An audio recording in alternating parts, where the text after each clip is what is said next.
একে একে 99টা সাপ তোমার আমার কবরের মধ্যে বাবা দেওয়া হবে। নবীজি ডাক দিয়া বলে, উম্মত জাননি দুনিয়ার কুকরা সাপের মতো না, দুনিয়ার অজগর আর দাঁড়াই সাপের মতো না। আহারে ওই সাপের কত পাওয়ার, ওই সাপ কতটা বিষাক্ত নবীজি আমাদেরকে বোঝায়া দিছেন বাবা।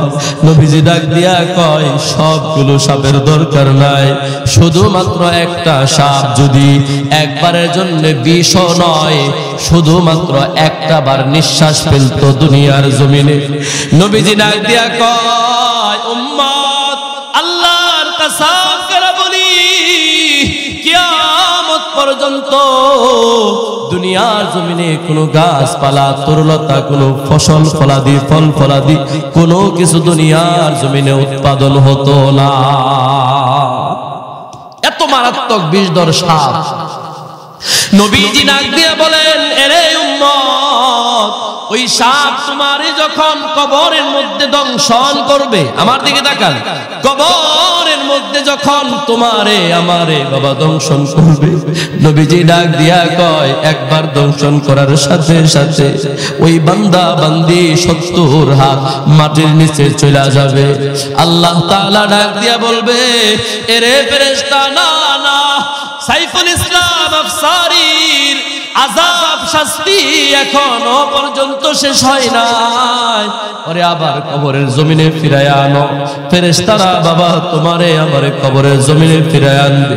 নবীজি বলেন, আবারও সাপে দংশন করবে, আবারও 70 হাত মাটির নিচে চইলা যাবে। আল্লাহ তাআলা আবারও কবরের জমিনের মধ্যে ফিরিয়ে আনার ব্যবস্থা করবে।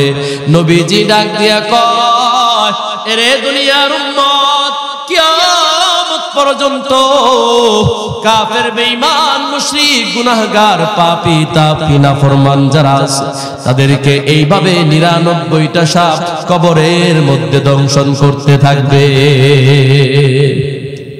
পারবো আমরা সেই আযাব সহ্য করতে? কথা কন না কেন? এজন্য আমাদের জীবনে গুনাহ আছে না নাই বলেন? ওই যে বললাম, হিসাব করে দেখেন, মিলায় দেখেন তো, বালেগ হওয়ার পর থেকে নিয়ে ওই 13-14 বছর 15 বছর বয়স থেকে নিয়ে শুরু করে তাদের বয়স 25, 30, 35, 40, 50, 60, 70 হয়েছে।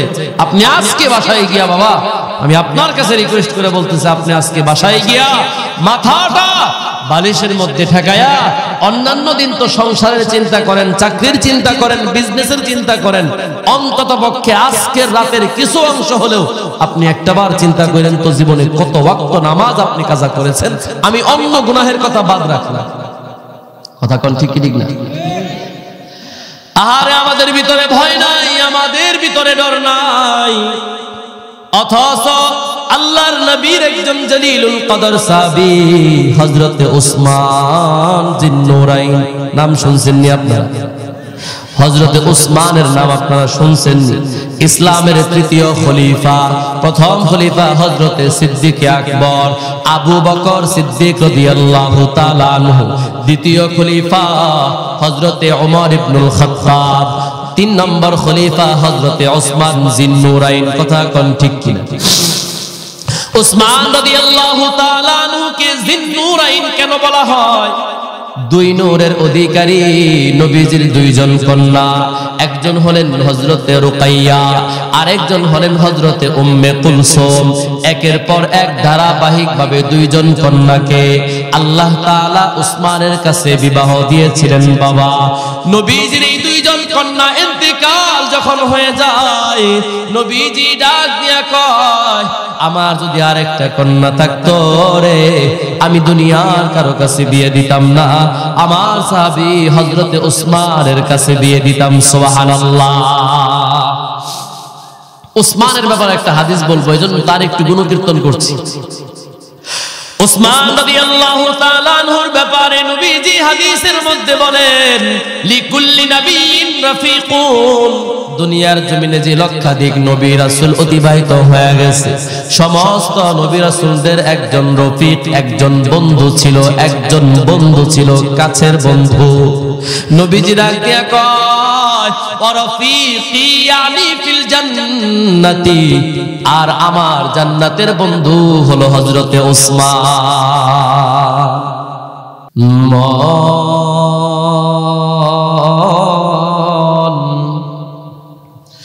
কার লাগিয়া কান্দ দিবারাতি মন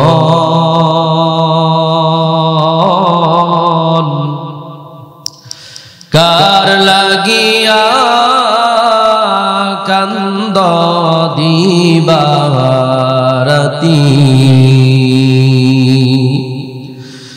ভেবে দেখো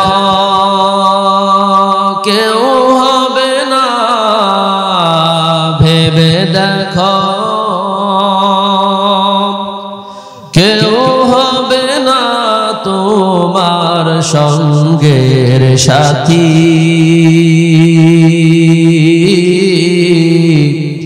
কার লাগিয়া কান্দ দিবারাতি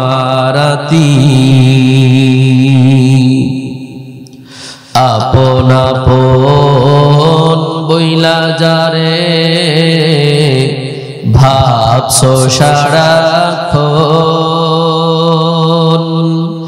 আপন আপন বইলা যারে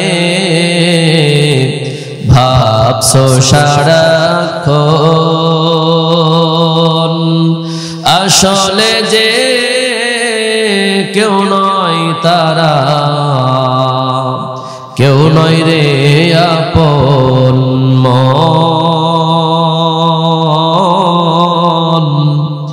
কার লাগিয়া কান্দ দিবারাতি মন, কার লাগিয়া কান্দ দিবারাতি।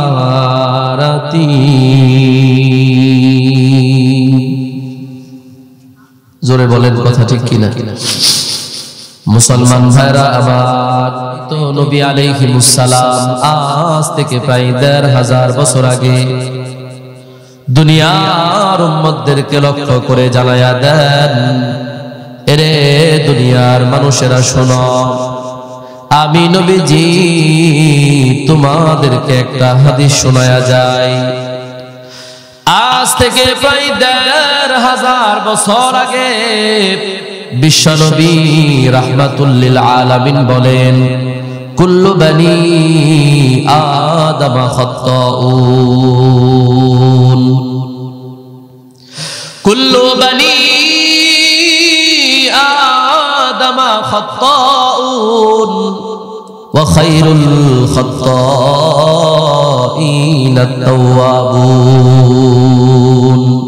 নবী আমার ডাক দিয়া বলে, এরে দুনিয়ার উম্মত, আমি নবীজির কাছ থেকে জেনে নাও, দুনিয়ার জমিনে যত আদম সন্তান আছে রে, সমস্ত আদম সন্তানই গুনাহগার, পাপী, তাপী, নাফরমান। কথা কোন ঠিক কিনা?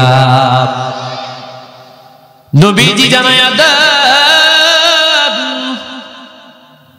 দুনিয়ার জমিনে আদম সন্তান যারা আছে, মানুষ যারা আছে গো, মানব মণ্ডলী যারা আছে, ইনসান যারা আছে, আদম আলাইহিস সালাতু ওয়াস সালামের সন্তান যারা আমরা আছি, নবীজি জানায়া দেন সমস্ত আদম সন্তানই হলো গুনাহগার।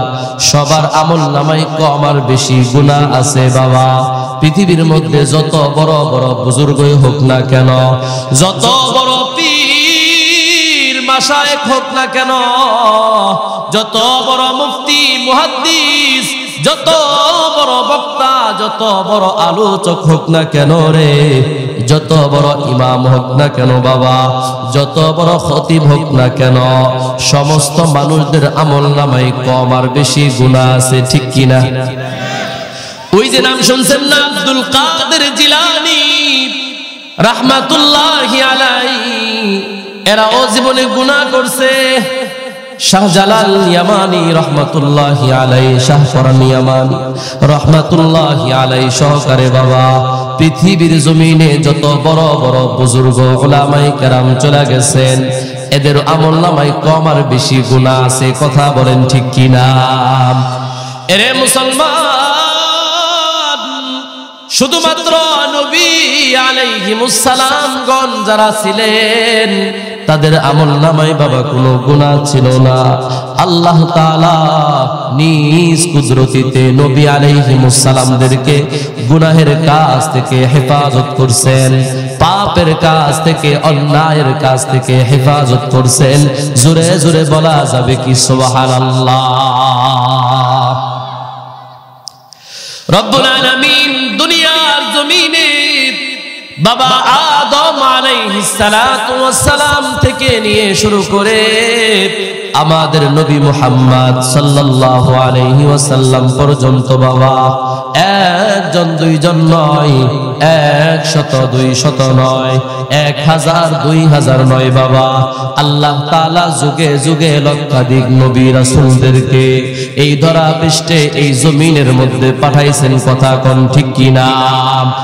এরে দুনি গ্রামের মুসলমান, এরে ধামরায়ের মুসলমান, আমার আল্লাহরই কেন লক্ষাধিক নবী রাসূলদেরকে দুনিয়ার জমিনে পাঠাইলেন? আল্লাহ তাআলা দুনিয়ার জমিনের আল্লাহ ভোলা মানুষদেরকে আল্লাহ ওয়ালা বানানোর জন্য, জাহান্নামের অভিযাত্রী বান্দা বান্দীদেরকে জান্নাতের অভিমুখী করার জন্য আল্লাহ তাআলা যুগে যুগে লক্ষাধিক নবী রাসূল বাবা পাঠাইছেন। এই সমস্ত নবী রাসূলদের আমলনামায় কোনো গুনাহ নাই, কোনো পাপ নাই। কথা বলেন ঠিক কিনা? এ মুসলমান, আহলে সুন্নাত ওয়াল জামাতের বিশুদ্ধতম আকীদা হলো আহলে সুন্নাত ওয়াল জামাত। আবার কারে বলা হয়? নবীজি বলেন এক হাদিসের মধ্যে, দুনিয়ার উম্মত শোনো, আমার এই উম্মতের মধ্যে 73টা ফেরকা হবে, 73টা দল হবে। কয়টা? আওয়াজ দিয়া কোন কয়টা? 73টা দল হবে। নবীজি ডাক দিয়া কয় 72টা দল যাবে জাহান্নামে। কোথায়? 72টা দল যাবে জাহান্নামে, শুধুমাত্র একটা দল যাবে জান্নাতে। সাহাবায়ে কেরাম জিজ্ঞাসা করলেন, ইয়া রাসূলুল্লাহ, ওই দল কোনটা গো যেই দল জান্নাতে চলে যাবে? নবীজি ডাক দিয়া কয়, মা আনা আলাইহি ওয়া আসহাবি, আমি এবং আমার সাহাবায়ে কেরামগণ যেই মত যেই পথের উপরে আছি এটাই হইল জান্নাতের পথ। আর এই দলকেই বলা হয় আহলে সুন্নাত ওয়াল জামাত। এই আহলে সুন্নাত ওয়াল জামাতের বিশুদ্ধ বিশ্বাস হলো, আকীদা হলো, দুনিয়ার জমিনের সমস্ত নবী আলাইহিমুস সালামগণ মাসুম, তাদের আমলনামায় কোনো গুনাহ। 2 নম্বর একটা দল আছে সাহাবায়ে কেরামের দল। আল্লাহ তাআলা সাহাবায়ে কেরামদেরকে এমন এক মর্যাদা দান করেছেন বাবা, দুনিয়ার জমিনে নবীদের পরে যাদের স্থান, সুবহানাল্লাহ। তবে সাহাবায়ে কেরাম মাঝে মাঝে গুনাহ করে ফেলেছিলেন বাবা। তবে যুবক, তোমার মতো আমার মতো প্ল্যান প্রোগ্রাম কইরা না, তোমার মতো আমার মতো শখ আকায়া সাহাবায়ে কেরাম কখনো গুনাহ করে নাই, বরং মাঝে মাঝে হঠাৎ করে শয়তানের ধোঁকায় পড়ে, নফসে আম্মারার তাড়নায় পড়ে মাঝে মাঝে 2-1টা গুনাহ করে ফেলছেন। তবে তারা গুনাহ করার সাথে সাথে আল্লাহ তাআলার কাছে তওবা করছেন। কি করছেন? জোরে কোন কি করছেন? আল্লাহ তাআলার কাছে সাহাবায়ে কেরাম রাদিয়াল্লাহু তাআলা আনহুম এমন ভাবে কাটি দিলে তওবা করছেন, তো আল্লাহ তাআলা সাহাবায়ে কেরামের জীবনের সমস্ত গুনাহগুলো ক্ষমা করে দিয়েছেন। এজন্য আহলে সুন্নাত ওয়াল জামাতের বিশুদ্ধতম আকীদা হলো সাহাবায়ে কেরাম মাগফুর, ক্ষমাপ্রাপ্ত দল। এরা দুনিয়ার জমিনে মাঝে মাঝে 2-1টা গুনাহের কাজ যদিও করেছিল বাবা, কিন্তু আল্লাহ তাআলার কাছে এমন ভাবে তওবা করেছে, আল্লাহ তাআলা তাদের সকলের উপর সন্তুষ্ট হয়ে গেছে। এরে মুসলমান, সাহাবায়ে কেরামের ব্যাপারে আল্লাহ তাআলা কুরআনের একাধিক জায়গায় আয়াত নাযিল করে দিয়েছেন। আল্লাহ বলেন, রাদিয়াল্লাহু আনহুম রাদিয়াল্লাহু আনহুম, আল্লাহ তাআলা সমস্ত সাহাবায়ে কেরামের উপর সন্তুষ্ট হয়ে গেছে। সুবহানাল্লাহ, জোরে কন্না সুবহানাল্লাহ। ওয়া রাদু আনহু, এবং সাহাবায়ে কেরামও আল্লাহ তাআলার ফয়সালায় সন্তুষ্ট। দুইটা দল পাইলাম, একটা হলো মাসুম, গুনাহ নাই, আরেকটা হলো না গুনাহ করছে, তবে আল্লাহর কাছে এমন ভাবে তওবা করছে তো আল্লাহ তাআলা তাদের জীবনের সমস্ত গুনাহগুলো ধুয়ে মুছে সাফ করে দিয়েছে। এ মুসলমান, একটা হাদিস আপনাদেরকে শোনাই।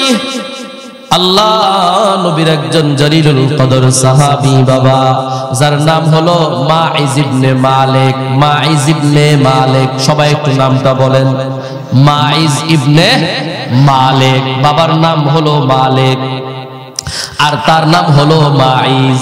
আল্লাহর নবীর একজন জলিলুল কদর সাহাবী ছিলেন বাবা, যুবক সাহাবী। একদিন নবীজির দরবারে উপস্থিত হয়ে গেল।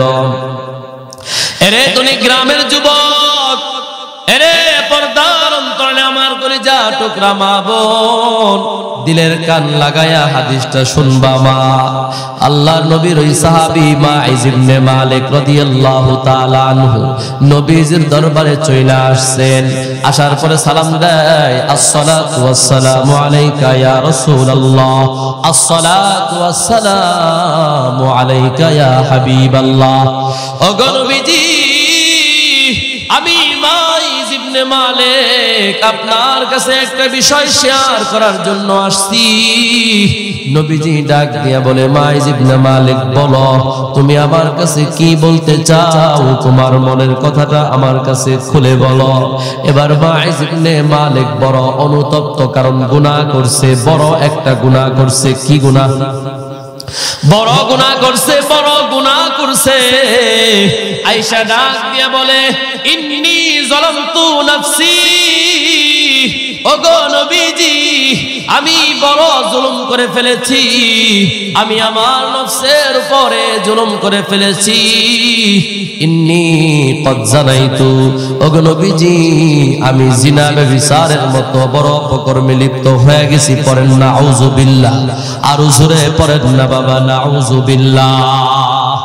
আহারে, নবীজির তার সাহাবায়ে কেরামদের প্রতি সুধারণা ছিল। নবীজি মাইজ ইবনে মালিক থেকে চেহারাটা ঘুরায়া নেয়। মাইজ ইবনে মালিক চলে যায়। দ্বিতীয় দিন আবার আসছে।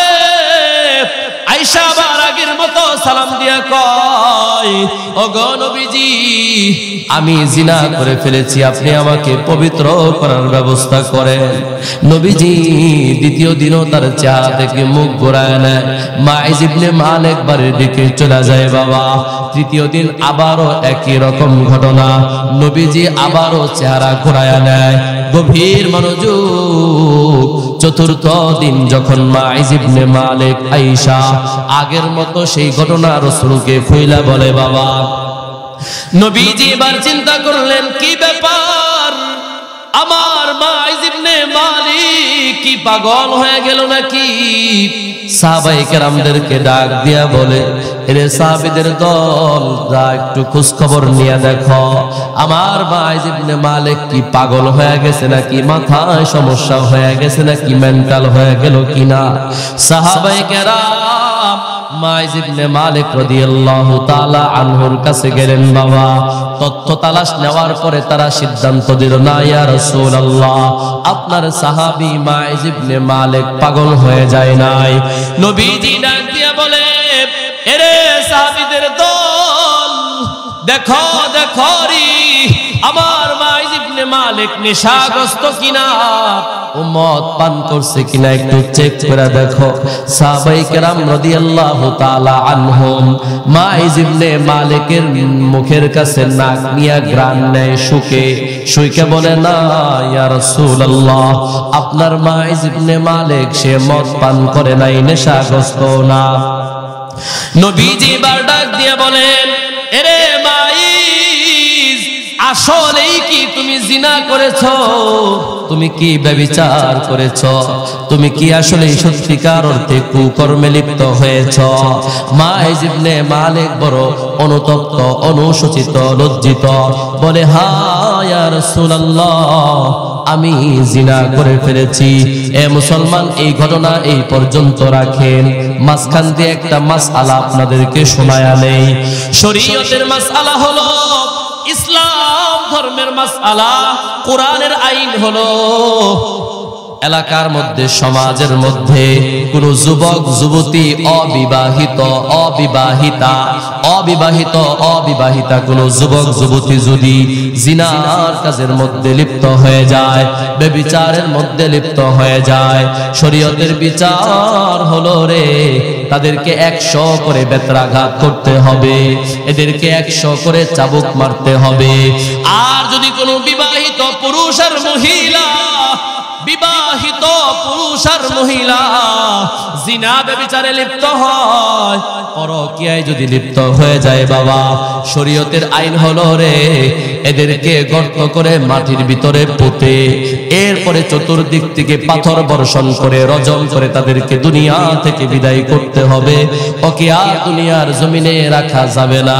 বলেন তো বাবা, বিবাহিত পুরুষ মহিলা জিনা করে, এরকম জিনাখোর পুরুষ মহিলা আমাদের সমাজের মধ্যে আছে না? না, অভাব নাই, অভাব নাই। এমন কোন রাত নাই যে বিবাহিত পুরুষ মহিলা জিনার মধ্যে লিপ্ত হয় না আমাদের বাংলাদেশ। কথা কয় না কেন? নাকি সবাই রাবেয়া বসনি? এরে মুসলমান, এবার নবীজি ডাক দিয়া কয়, এরে মাইজ ইবনে মালিক, আসলেই কি তুমি জিনা ব্যভিচারে লিপ্ত হয়ে গেছো? মাইজ ইবনে মালিক চোখের পানিটা দর দর করে ছেড়ে দিয়া কান্দে আর কয়, ওগো নবীজি, শয়তানের ধোঁকায় পড়ে নফসের তাড়নায় আমি জিনার মতো ব্যভিচারের মতো গুনাহে লিপ্ত হয়ে গিয়েছি। নবীজি, আমি হাসরের ময়দানের আযাব সহ্য করতে পারবো না, কবরের আযাব আমি মাইজ সহ্য করতে পারবো না। ওগো নবীজি, আপনি দুনিয়া থেকে আমাকে পবিত্র করার ব্যবস্থা করেন। নবীজি এবার সাহাবায়ে কেরামদেরকে ডাক দিয়া বলে, এর সাহাবীদের দল, মাইজ ইবনে মালিক যেহেতু জিনা ব্যভিচারে লিপ্ত হয়েছে, আর ও যেহেতু বিবাহিত পুরুষ, অতএব তার শাস্তি হলো দুনিয়া থেকে বিদায় করে দেওয়া, মৃত্যুদণ্ড। তোমরা মাঠের মধ্যে মাইজ ইবনে মালিককে নিয়ে যাও, মাঠের মধ্যে গর্ত খনন করো। সাহাবায়ে কেরাম রাদিয়াল্লাহু তাআলা আনহুম মাঠের মধ্যে গর্ত খনন করে। আহারে, মাইজ ইবনে মালিকের হাত পা শক্ত করে শরীরের সঙ্গে বেঁধে নেয়। মাইজ ইবনে মালিককে এবার গর্তের মধ্যে নামায় দেয়। বাবা, আহারে, এবার আল্লাহর নবী ডাক দিয়া কয়, তোদেরকে আমি আমার জীবনে চাইতে ভালোবাসি। নবী আমার আজও পর্যন্ত ওই যে মদিনার জমিনে রওজায়ে আতহারে শুয়া শুয়া উম্মতি উম্মতি উম্মতি বইলা কান্দে। নবী আমাদেরকে এত মায়া করে, এত মোহাব্বত করে, কিন্তু এরপরেও যেহেতু আল্লাহর বিধান, সেটা বাস্তবায়ন করতে হবে। কথা কোন ঠিক কিনা? এ মুসলমান, এবার আল্লাহর নবী ডাক দিয়া কয়, এরে সাহাবীদের দল, তোমরা চতুর্দিক থেকে বৃষ্টির মতো পাথর বর্ষণ করো। আল্লাহু আকবার, এই জোরে কোন আল্লাহু আকবার। সাহাবায়ে কেরাম এবার হাতের মধ্যে বাবা পাথর নেয়, পাথর নিয়ে মাইজ ইবনে মালিক রাদিয়াল্লাহু তাআলা আনহুকে লক্ষ্য করে পাথর বর্ষণ করা শুরু করে দেয়। এরে মুসলমান, বৃষ্টির মতো পাথর আসতে থাকে, পাথর আসতে থাকে। এক সাহাবী হাতের মধ্যে বড় একটা পাথর নিছে, পাথরটা যখন তার মাথা বরাবর মারে, বাবা মাথাটা ফেটে ফিনকি দিয়ে রক্ত বের হয়ে তার গায়ের মধ্যে আসে। ওই সাহাবী মাইজ ইবনে মালিকের রক্ত গায়ের মধ্যে আসার কারণে তাকে একটু গাল মন্দ করে। এই বিষয়টা নবীজির কান পর্যন্ত যখন যায়, রহমতে আলম নবী আমার ডাক দিয়া কয়, এর সাহাবী মাইজ ইবনে মালিককে নিয়ে তোমরা গাল মন্দ করো না। যদিও মনে করতে দেখতেছো জিনাখুর জিনাকার, তবে শোনো রে মাইজ ইবনে মালিক আল্লাহ তাআলার কাছে এতটা অনুতপ্ত হয়েছে, আল্লাহ তাআলার কাছে এতটাই তওবা করেছে, খালেস দিলে তওবা করেছে, আরশের মালিক মাইজের জীবনের সমস্ত গুনাহগুলো ক্ষমা করে দিয়েছে। আল্লাহ আল্লাহ क्या मुबारक नाम है, अल्लाह अल्लाह मोमिनों का काम है, अल्लाह अल्लाह क्या मुबारक नाम है, अल्लाह अल्लाह आशिकों का काम है, अल्लाह अल्लाह इचे शिरीनिस्त नाम শিরো সাকারমি কোনাদ জালাম তামাম। জোরে জোরে বলা যাবে কি মারহাবা। এ মুসলমান, এখানেই শেষ নয়, নবী আমার ডাক দিয়া কয়, এক বর্ণনা মতে নবীজি ডাক দিয়া কয়, এরে সাহাবীদের দল জাননি মাইজ ইবনে মালিক আল্লাহ তাআলার কাছে কেমন করে তওবা করেছে। এই একজনের তওবা যদি আমার গোটা গুনাহগার উম্মতের জন্য দেওয়া হতো, তাহলে আমার গোটা উম্মত গুনাহগার উম্মতের পক্ষ থেকে একজনের তওবাই যথেষ্ট হয়ে যেত। কেমন তওবা করছে মাইজ ইবনে মালিক সাহাবী। বললাম সাহাবায়ে কেরাম কখনো ইচ্ছা করে গুনাহ করে নাই, হঠাৎ শয়তানের ধোঁকায় পড়ে নফসে আম্মারার তাড়নায় পড়ে গুনাহ করে ফেলেছে বটে, তবে আল্লাহ তাআলার কাছে এমন ভাবে তওবা করেছে। যুবক, আমরা তোমরা গুনাহ করি কিন্তু তওবার কোনো খোঁজ খবর থাকে না। উলামায়ে কেরাম বললে কয়, হুজুর রাখমুনি কেমন না বয়স 20 বছর, 20 বছর তো কোনো পোলাপান মারা যায় না, ঠিক না? কথা বলে না কেন? মারা যায় কি যায় না? 25-30 বছরের যুবকরা মারা যায় না? এরে মুসলমান, এই যে গত 2-3 দিন আগের ঘটনা, আমার মাহফিল ছিল বাবা সিরাজগঞ্জ উল্লাপাড়া, শাহজাহানপুর খেলার মাঠ, বিশাল বড় মাঠ। এরকম মাঠ প্রায় কমপক্ষে 10টা হতো, এরকম মাঠ প্রায় 10টা সেখানে আসবে, এত বড় মাঠ। পুরা মাঠ যেটা প্যান্ডেল করে নাই, ছোট প্যান্ডেল করছে, এটার চাইতে বড়। 20 মিনিট আলোচনা করতে করতে মারামারি লেগে গেছে। কর্তৃপক্ষ আমার ডাক দিয়া কয়, হুজুর দোয়া করেন তাড়াতাড়ি। আমি কি কয়, মারামারি লাগছে, কাম সারা, জামাত আর বিএনপির মধ্যে সংঘর্ষ। তাকায়া দেখি রামদাল হয়েছে পোলাপানা। আমি গৌরে সুবহানাল্লাহ, ওয়াজ শেষ আছে। আমি তাড়াতাড়ি সুবহান রাব্বিকা রব্বিল ইজ্জাতি আম্মা ইয়াসিফুন সালামুন আলহামদুলিল্লাহ রাব্বিল আলামিন। 30 সেকেন্ডে মোনাজাত দিয়ে আমি কইছি, ভাই আমার হাদিয়াটা লাগবে না, আমার তাড়াতাড়ি পার করুন। ওরা আমারে প্রটোকল দিয়ে এলাকার কিছু ইয়াং ছেলেরা আমাকে আগে ডাকে। মুসলমান ভাইরা আমার, যে কথা বলছিলাম, সিরাজগঞ্জ সেই মাহফিলে যাওয়ার আগে এলেঙ্গা ছিলেন নি আপনি? এই যে টাঙ্গাইলের এলেঙ্গা, যেখানে গ্যাস পাম্প, এরপরে আর গ্যাস পাম্প পাওয়া যায় না, এখান থেকে ওলামায়ে কেরাম গ্যাস নিয়ে বিভিন্ন জায়গায় মাহফিলে যায়। গ্যাস পাম্পে গাড়ি লাইনে ঢুকাইছি বাবা, সামনে দেখি একটা অ্যাম্বুলেন্স, তারা গ্যাস নিচ্ছে। আমি প্রথমে কিছুই খেয়াল করি নাই, যাওয়ার পর জিগাইলাম, চাচা কয় টাকার গ্যাস যাবে? হুজুর 800 টাকার মতো যাবে। পরে যখন ডান দিকে তাকাইছি, তাকায় দেখি একটা লাশ ওই অ্যাম্বুলেন্সের ভিতরে। পাশে একজন মুরব্বি ডাক দিয়ে বললাম, এ চাচা, এই যে লাশ, এই লাশটা আপনার সম্পর্কে কি হয়? চাচা ডাক দিয়া কয়, হুজুর এটা আমার পুত্রা হয়। পুত্রা বুঝেন? পুত্রা হয়, আমার পুত্রা। আমি বললাম, ওর বয়স কত? ডাক দিয়া কয়, হুজুর এখনো পর্যন্ত 30 হয় না। আমি বললাম, কোথায় কি করতো? চাচা ডাক দিয়া কয়, হুজুর নারায়ণগঞ্জে এক গার্মেন্টসে চাকরি করত, বিবি নিয়া 2টা বাচ্চা নিয়ে তার সংসার।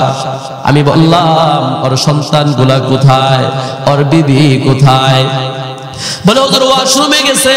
আমি পেছন থেকে হাইটা হাইটা গাড়ির সামনে যখন যায়, যাওয়ার পর তার বিবি দেখে আসছে। আমি সালাম দিলাম, বললাম, বোন আপনার স্বামীর কেমনে কেমনে কি হইলো একটু বলেন তো সংক্ষেপে। বলে হুজুর গার্মেন্টসে জব করতে গেছে, আমার স্বামীর বয়স এখনো পর্যন্ত 30 হয় নাই। দুপুরে বাসায় আসছে খানা খাওয়ার জন্য, খানা খাওয়া শেষ হয়ে গেছে। ডাক দিয়া বলে, বিবি আমার মাথাটা কেমন যেন করতেছে, ব্যথা করতেছে। তো হুজুর 5 মিনিটও ঘুরে নাই, আমার স্বামীটা ধপাস করে জমিনের মধ্যে পড়ে যায়।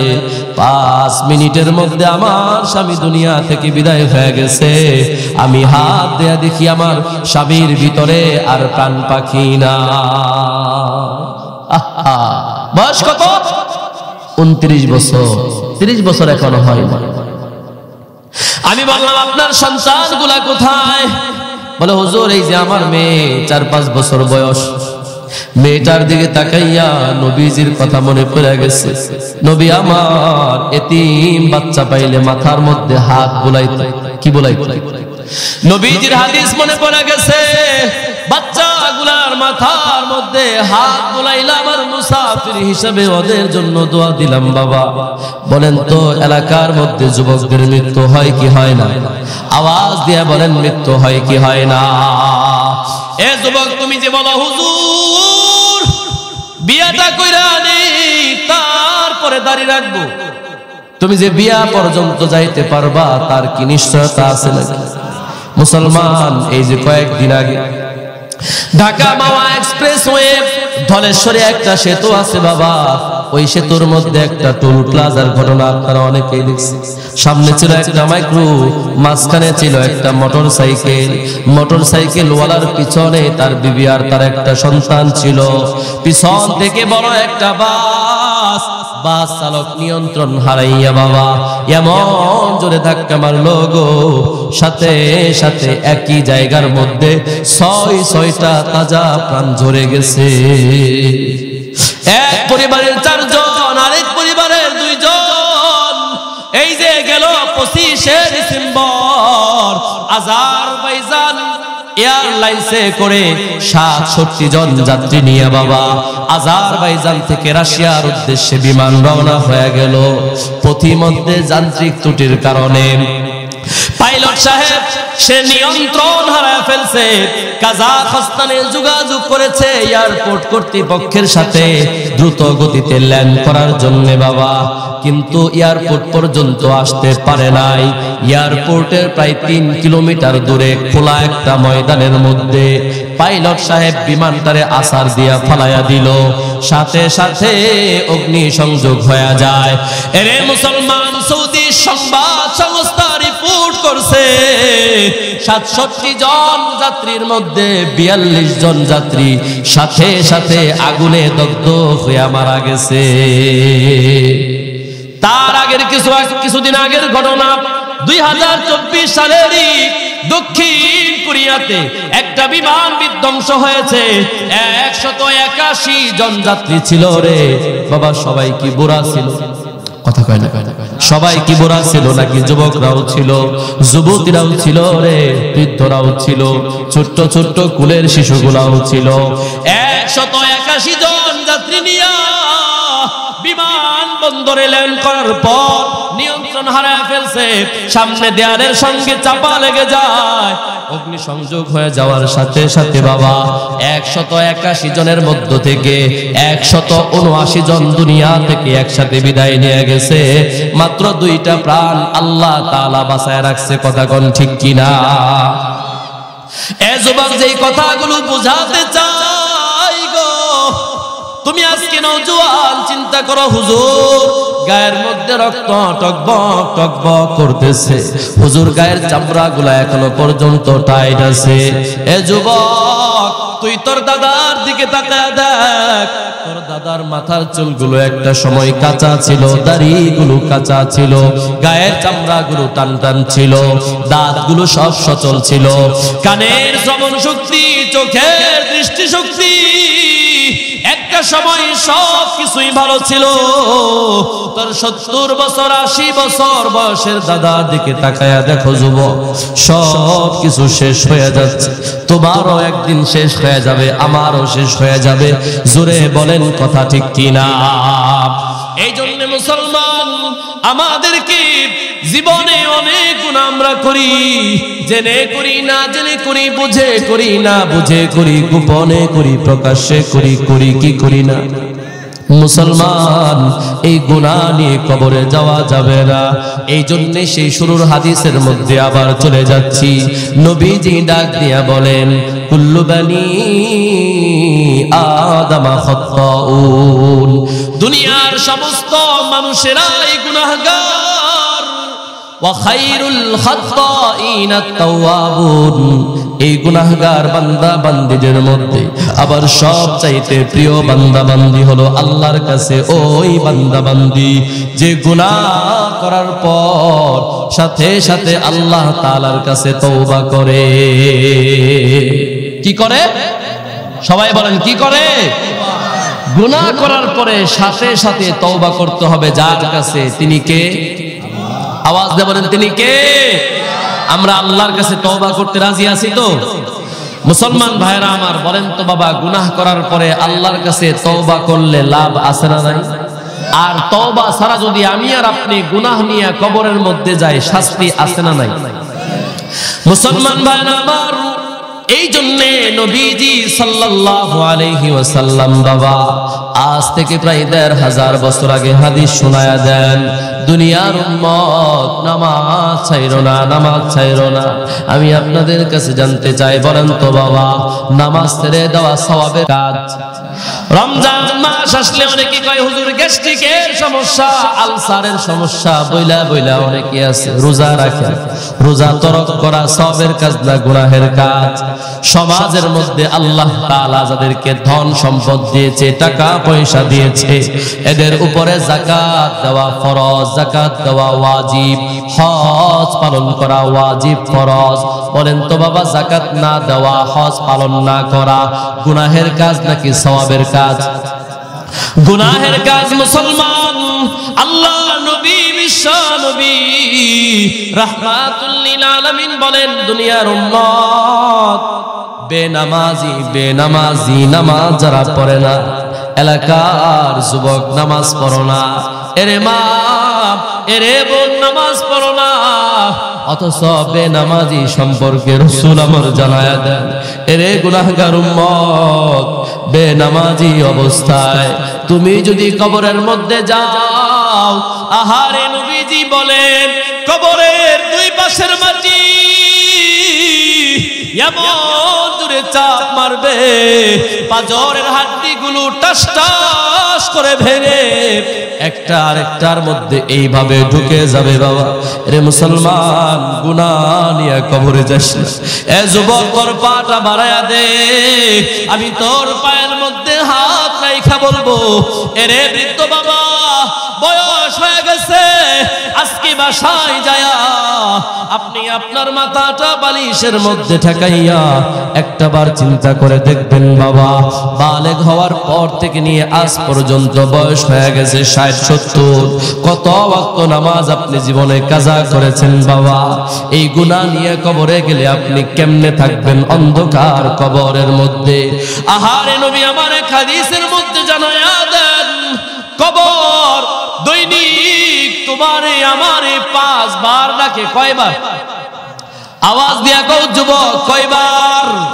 ৫ বার তোমারে আমারে নাম ধইরা ধইরা ডাকে। এরে সাইফুল ইসলাম আফসারি, এরে আব্দুর রহমান, এরে মুহিবুল্লাহ, এরে হাবিবুল্লাহ।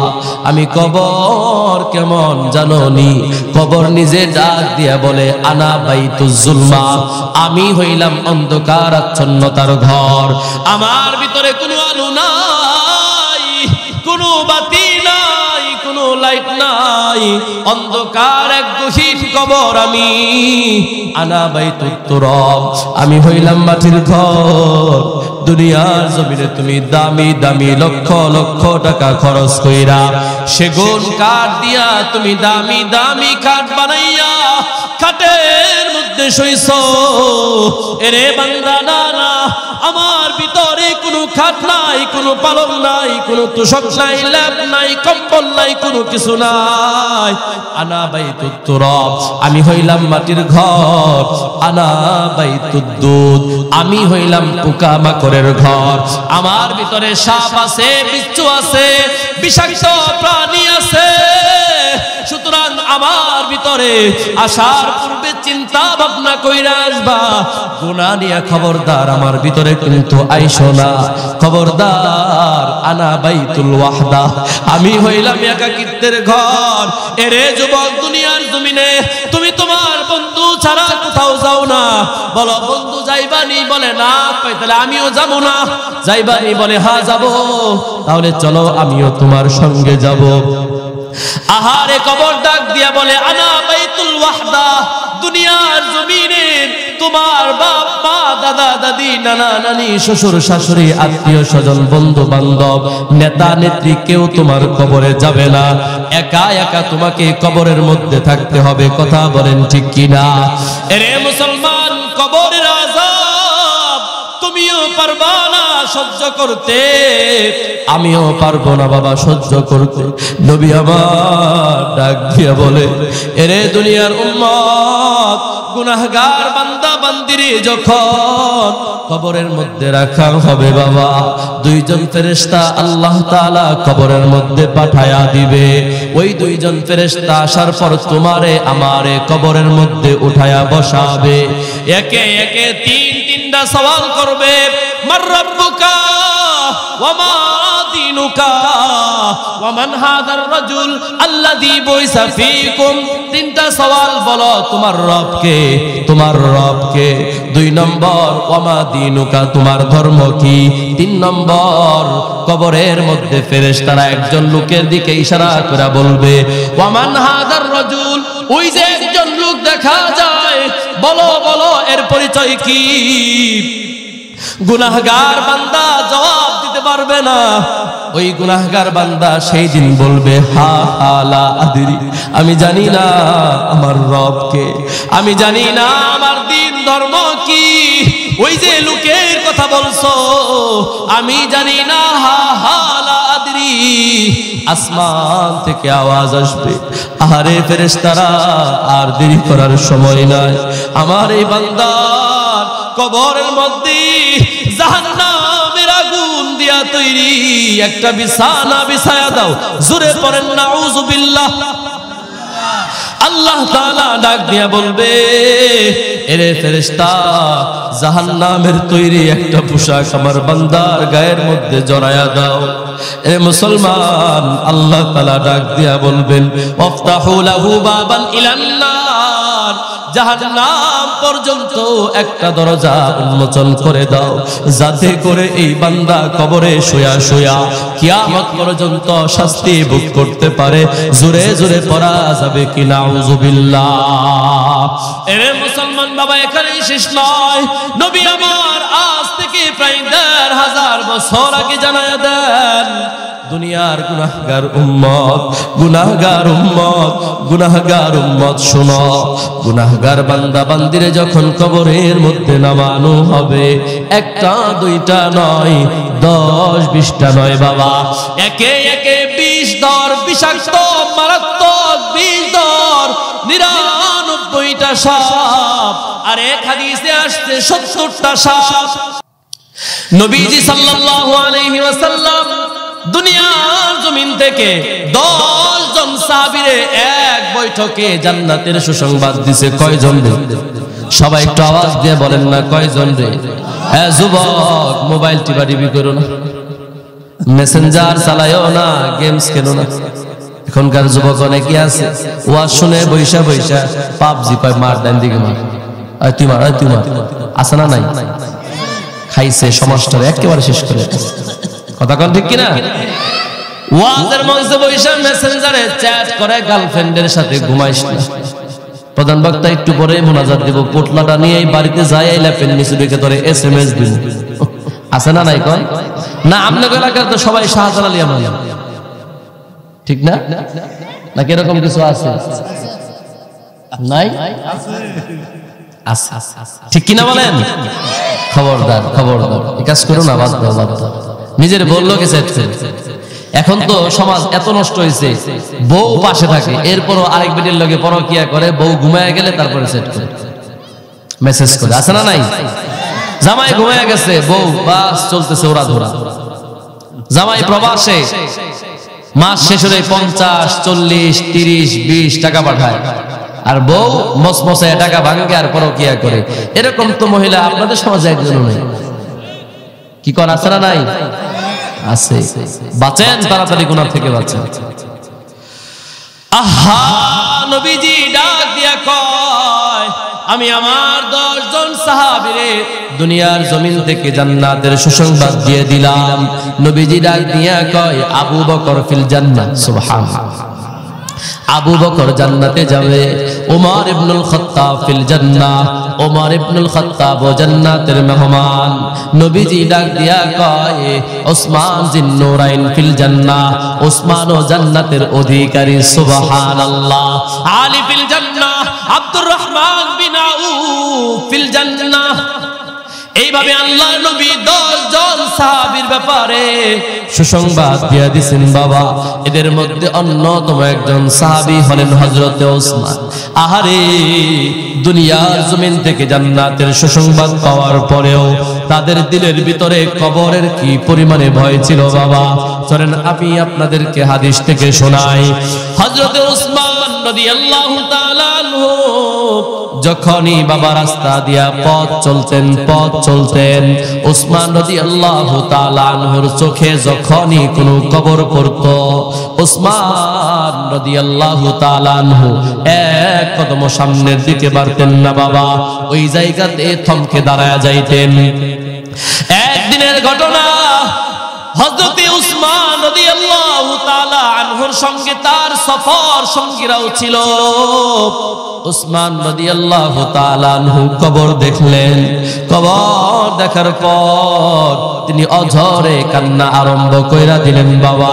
হাদিসের মধ্যে আসছে, হযরত ওসমান রাদিয়াল্লাহু তাআলা আনহুর চোখের পানি দিয়া তার গালটা ভিজা যাইতো, দাড়িগুলো ভিজা যাইতো রে, বুকটাও ভিজা যাইতো, এত পরিমাণে কান্না করতেন ওসমান। সফর সঙ্গীরা ডাক দিয়া কয়, আরে ওসমান, জান্নাত জাহান্নামের কথা আলোচনা হইলে আপনি এত কান্দেন না, হাসরের ময়দান, মিজান, পুলসিরাতের কথা আলোচনা হলে আপনি এত কান্না করেন না। ওসমান, বুঝলাম না গো, বুঝলাম না, কবর দেখলে আপনি এত কান্না করেন কেন? ওসমান রাদিয়াল্লাহু তাআলা আনহু ডাক দিয়া বলে, এরে আমার সফর সঙ্গী, শোনো তাহলে, আমার কলিজার টুকরা নবী মুহাম্মদ সাল্লাল্লাহু আলাইহি ওয়াসাল্লাম আমাকে একদিন ডাক দিয়া কয়, ওসমান, পরকালের যতগুলো মঞ্জিল আছে, পরকালের যতগুলো ঘাটি আছে, এর মধ্যে সর্বপ্রথম যেই ঘাটি সেটার নাম হলো কবর। এরে ওসমান, এই কবর নামক ঘাটিতে যেই বান্দা বান্দি পাশ করবে, ওই বান্দা হাসরেও পাশ, মিজানেও পাশ, ফুলসিরাতেও পাশ, হাউজে কাউসার থেকে পানি পান করার পর ডান হাতে আমলনামা দিয়া আল্লাহ তাআলা জান্নাতের ফয়সালা করে দিবে। সুবহানাল্লাহ। আরে ওসমান, আবার যেই বান্দা বান্দি পরকালের এই প্রথম মঞ্জিল, পরকালের এই প্রথম ঘাটিতে ধরা খেয়ে যাবে, ফেল করবে, ওই বান্দা বান্দি হাসরের ময়দানেও ফেল করবে, ওই বান্দা বান্দি মিজানেও ফেল, পুলসিরাতেও ফেল, আর কপালি হাউজে কাউসারের পানি নাই, আমলনামাটা বাম হাতে দিয়া আল্লাহ তাআলা উপর কইরা সসরায়া এরপরে তাকে জাহান্নামের মধ্যে নিক্ষেপ করবে। এর আমার সাথীগণ, এই জন্য আমি ওসমান কবর দেখলে এত কান্না করি। আমি জানি না কবর নামক ঘাটিতে আমার মুক্তি মিলবে কি মিলবে না, এই জন্য আমি কবর দেখলে এত পরিমাণে কান্না করি। সুবহানাল্লাহ। আর আমাদের দেশের চিত্র হলো, এলাকায় দুনিক গ্রামে একজন মারা গেছে, কবর খনন করার জন্য 3-4 জন লোক কবরস্থানে যায় কি যায় না? কবর খনন করতে করতে যখন হয়রান হয়ে যায়, পেরেশান হয়ে যায়, বিশ্রাম করার প্রয়োজন পড়ে, একটু সামান্য রেস্ট করার প্রয়োজন পড়ে রে বাবা। আপনারা দেখছেন কিনা, আমি আমার নিজের চোখে দেখছি, কিছু কিছু মানুষ আছে কবরের পাশে বইসা বিড়ি টানে, আছে না না? আছে। ও কবরের পাশে বৈশা বৈশা বিড়িটা দিয়ে অনেক একটু ভয় নাই যে আমার এলাকার একজন মানুষকে একটু পরে এখানে দাফন করা হবে, আর ও কবরের পাশে বৈশা বৈশা বিড়ি। আছে না ভাই? হ্যাঁ আছে। আমি আমার নিজের চোখে দেখছি, বানায় বলতেছি। কথা কোন ঠিক কিনা? তাহলে বোঝা গেল বাবা আমাদের ভিতরে আল্লাহর ভয় নাই, ঠিক না? আচ্ছা বলেন তো, এই যে এতক্ষণ পর্যন্ত যে কথাগুলো আপনাদেরকে শুনাইলাম, আমার কথা বোঝানোর একটাই মাকসাদ যে আমরা গুনাহগার ঠিক, তবে তওবা করলে আল্লাহর কাছে প্রিয় হয়ে যাব। তওবা করা ছাড়া যদি আমি আর আপনি কবর জগতে যাই, শাস্তির ব্যবস্থা আছে না নাই? এই জন্য দুনিয়াতে হায়াত থাকা অবস্থায় আমাদের তওবা করার প্রয়োজন আছে না নাই বলেন? আমরা তওবা করব তো ইনশাআল্লাহ, আমরা তওবা করব তো ইনশাআল্লাহ। আমি আয়াতটা পড়েই আর লম্বা করতে পারতেছি না, আমার শরীর আর কুলাচ্ছে না। আল্লাহু আকবার। ওই যে বলতেছে নামাজ না পড়া তওবা করলে কেমনে হবে? এই জন্য উমরি কাজা। কি কাজা বলেন? উমরি কাজা। অনেকেই দেখবেন শবে বরাতে এই সামনে আসতেছে, ঠিক না? শবে বরাত কিন্তু কাছে যাইতেছে, খুব বেশি দিন আর বাকি নাই। এই শবে বরাতে দেখবেন অনেক ভাইয়েরা আছে, অনেক মায়েরা আছে, সমানে নফল নামাজ পড়ে। আমি আমার মসজিদে বরাবরের মতোই প্রতি বছরই বলি যে ভাই আপনাদের নফল নামাজ এক রাকাতও পড়া দরকার নেই, কেউ পড়েন না। আমি সবাইকে পরামর্শ দেই, বৈশা বৈশা এক বছরেরটা হিসাব করবেন যে বিগত এক বছরে কয় ওয়াক্ত ফরজ নামাজ আমার কাজা হয়েছে। নফল নামাজের জন্য আপনারে জিগাইবে না যুবক ভাই, তোমারে জিগাবে না আল্লাহ কয়দিন তাহাজ্জুদের নামাজ পড়ছো বা পড়ো নাই, এটা জিজ্ঞেস করবে না। কিন্তু ফজরের নামাজ প্রত্যেকটা ফরজ নামাজের জন্য জিজ্ঞাসিত হতে হবে। এই জন্য আমার পরামর্শ আপনাদের কাছে, সামনে শবে বরাত, শবে কদর, যখনই সুযোগ পাইবেন মসজিদে আগে গেছেন, সুন্নত নামাজ পড়ার পরে নফল না পড়া কি পড়বেন? উমরি কাজা। উমরি কাজা, ওই যে উনি কথাটা বলছেন সভাপতি সাহেব না, এই জন্য আমি কথাটা আপনাদেরকে শোনাইলাম যে নামাজ না পড়ে তওবা করলে কাজ হবে। হ্যাঁ, দামি কথা। তওবা করতে হবে, বিগত জীবনের এই কাজা নামাজগুলো পড়ার জন্য চেষ্টা করতে হবে। কবেন যে হুজুর আমার তো 10 বছর হয়ে গেছে। হ্যাঁ, আপনি কাগজ নেন, কিনেন। আমার কথা কি আপনারা বুঝতেছেন? আমার দিকে তাকান, খিচুড়ি পোটলা পাবেন, সমস্যা নাই ইনশাআল্লাহ। না পাইলে আমি দিয়ে যাবো, আমার লেগে 2-3টা বরাদ্দ আছে, এটা দিয়ে যাবো, সমস্যা নেই। আগে কথা শুনে নামাজের হিসাব করবেন। আপনি আপনার জীবনে বালেগ হওয়ার পর থেকে নিয়ে কয় বছর পাইছেন? বালেগ হওয়ার পর থেকে, বালেগ হওয়ার আগে তো নামাজ ফরজ হয় নাই, ঠিক না? বালেগ কোন সময় হয়? যখন 12 বছর 13 বছর হয়ে যায়, ছেলেদের স্বপ্ন দোষ হয়, দাড়ি উঠে, মোজ গজায়, নাভির নিচের লোম, বগলের নিচের লোম, এগুলো হচ্ছে কি বালেগ হওয়ার আলামত। যদি এগুলো কারো প্রকাশ না পায় তাহলে চন্দ্র মাসের হিসাবে, বলেন কি মাস? সবাই বলেন কি মাস? ইংরেজি মাস না, চন্দ্র মাসের হিসাবে যাদের 15 বছর হয়ে গেছে, কত বছর? 15 বছর বয়স থেকে তাকে বালেগ সাব্যস্ত করা হবে। তাহলে আপনি মোটামুটি 15 বছর ধরে নেন, বা যদি কেউ আগে থেকে বুঝেন যে আমি বালেগ হয়ে গেছি, তাহলে সেই বয়স থেকে নিয়ে আজ পর্যন্ত কত বছর হয়েছে? এই প্রত্যেকটা বছরের প্রত্যেকটা দিনে 6 ওয়াক্ত করে নামাজ। কয় ওয়াক্ত নামাজ? 5 ওয়াক্ত। আর লগে কি আছে? বেতেরের নামাজ। কিসের নামাজ বলেন? 5 ওয়াক্ত। ফজর থেকে নিয়ে ফজর, জোহর, আসর, মাগরিব, এশা এবং বলেন বেতেরের নামাজ আছে না? 3 রাকাত বেতেরের নামাজ। এটাও কি করতে হবে? কাজা করতে হবে। এগুলো লিখে আগে হিসাব করবেন যে ফজর কত, জোহর কত, আসর কত, মাগরিব কত, এশা কত। বলবেন যে হুজুর এটা তো হিসাব করলে তো শেষ হবে না। আরে মিয়া, আপনার কাজ হিসাব করা, আল্লাহকে দেখানো। কথা কোন ঠিক কিনা? আল্লাহ পারে কি পারে না ক্ষমা করতে? এই মিয়া, 100 মানুষের খুনিরে আমার আল্লাহ ক্ষমা করে দিয়েছে। সুবহানাল্লাহ কয় না? কত খুনি? 100 মানুষ হত্যা করছে, এরপরেও আল্লাহ তাআলার কাছে তওবা করার কারণে আল্লাহ তাআলা মুহূর্তের মধ্যে তার জীবনের সমস্ত গুনাহগুলো ক্ষমা করে দিয়েছে। ওদিকে যাওয়ার সময় আমার নাই, স্বাস্থ্য আমার কোলাবে না, তাহলে আপনাদেরকে ঘটনা শোনাইতাম। বড় স্টাইলে সেই লোকটা, হয়তো আপনারা ঘটনা অনেকেই শুনছেন। সংক্ষেপে একটা লোক কথা, 99টা মানুষ খুন করার পরে হ্যাঁ, ওই যে একজন আলেমের কাছে গেল, বললো যে হুজুর আমার কি তওবা ভাগ্যে আছে? কি করছো? কয় 99টা খুন করছো। আরে সুবহানাল্লাহ, ওমর খোদা, এ তুমি কি করছো মনু? পরে কয় যে না, তোমার তো ভাগ্যে তওবা নাই। যুবকের মেজাজ খারাপ হয়ে গেছে, কয় হুজুর তওবা যেহেতু ভাগ্যে নাই, আমনের বাসায় রেখেলাম। বুঝেন নাই কথা? ওর মেজাজ গরম হয়ে গেছে। দেখুন কিছু বখাটে যুবক আছে, কোথায় কোথায় রেগে যায়। ও রেগে গেছে, হুজুর ক্ষমাই যখন হইবে না, মরার পরে জাহান্নামী যেহেতু, তাহলে আমনের বাসায় রেখে লাভ কি? ওরে দিছে হান্নায়, শেষ মারা গেছে। কত হইছে? জোরে কোন কত হইছে? 100 স্পষ্ট হাদিস, বুখারীর বর্ণনা। 100 খুন করার পরে এই লোক সওয়াল করলো, এই দুনিয়ার জমিনে ভালো কোনো আলেম আছে নাকি বলো। সন্ধান দিয়েছে অমুক এলাকায় দুনিগ্রামে বড় একজন আলেম আছে, মাওলানা মুফতি শফিকুল ইসলাম। আপনার এলাকায় ছেলে আছে না? আমার বন্ধু, আমরা একসাথে পড়াশোনা করছি। তো যান, শফিকুল ইসলাম অনেক বড় বর্ণনা সাহেব, তার কাছে যান। যাওয়ার পরে খুনি বলতেছে এই ঘটনা 99টা মারছি, পরে জিজ্ঞেস করছিলাম কয় না মাপ নাই, ওর রাগ করছে মেরে দিয়েছে, এখন কোন যে আমার মাপ হবে কিনা। পরে ওই আলেম বলতেছে আরে বেটা তোর গুনাহ কতটুকু, তোর গুনার কয়টা গুনাহ করছস? 100টা মানুষই তো খুন করছস।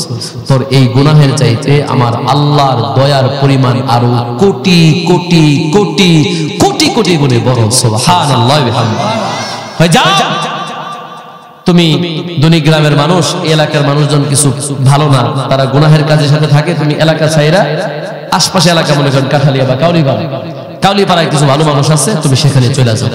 লোকটা যাইতেছে, ওই মাঝখানে যাওয়ার পরে, মাঝখানে স্টেশন কি নাম, মানে এখান থেকে কাউলিপাড়া যাইতে ধরেন কাঠালিয়া, এই কাঠালিয়া যাইতে যাইতেই তার মালাকুল মাউত চলে আসছে, মৃত্যুর ফেরেশতা আল্লাহ পাঠিয়ে দিয়েছে।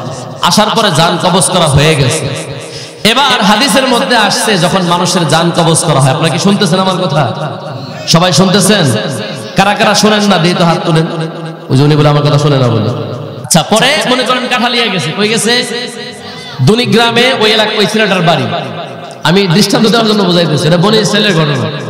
দুনিগ্রামে বাড়ি। হুজুর বলল মুফতি সাহেব শফিকুল ইসলাম সাহেব যে এলাকায় থাকা যাবে না, এলাকা মানুষ কি পাজি ভালো না, তুমি কাউলিপাড়া যাও, ওদিকে ভালো কিছু মানুষ আছে, ওখানে গিয়ে তওবা করো আর ইবাদত বন্দেগী করো, তো আল্লাহ চাহে তো তোমার এই 100 খুনের গুনাহ আল্লাহ ক্ষমা করে দিবে।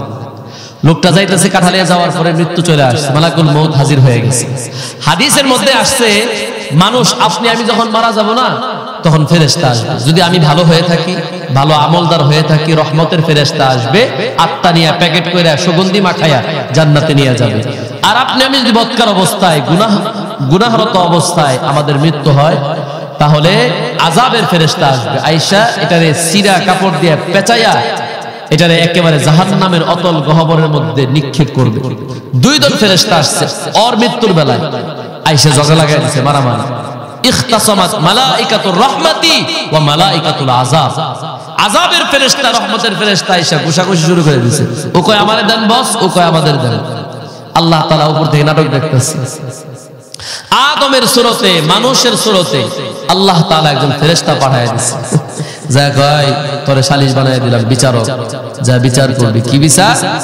কয় তুই একটা স্কেল দিবি, স্কেল দিয়ে কাঠালিয়া থেকে মাপ দিবি, মাপ দেওয়ার জন্য বলবি এই লোকটা যেই এলাকার কাছাকাছি, ওই এলাকা তাকে গণ্য করা হবে। সুতরাং ভালো এলাকার হইলে কাছাকাছি হইলে পরে সে কি জান্নাত পেয়ে যাবে, আর খারাপ এলাকার কাছাকাছি হইলে পরে সে কি জাহান্নামে যাবে। পাইছেন না স্কেল? এবার স্কেল যে কাঠালিয়া থেকে মাপ দিছে, দুনিগ্রাম দূরে চলে গেছে, সুবহানাল্লাহ।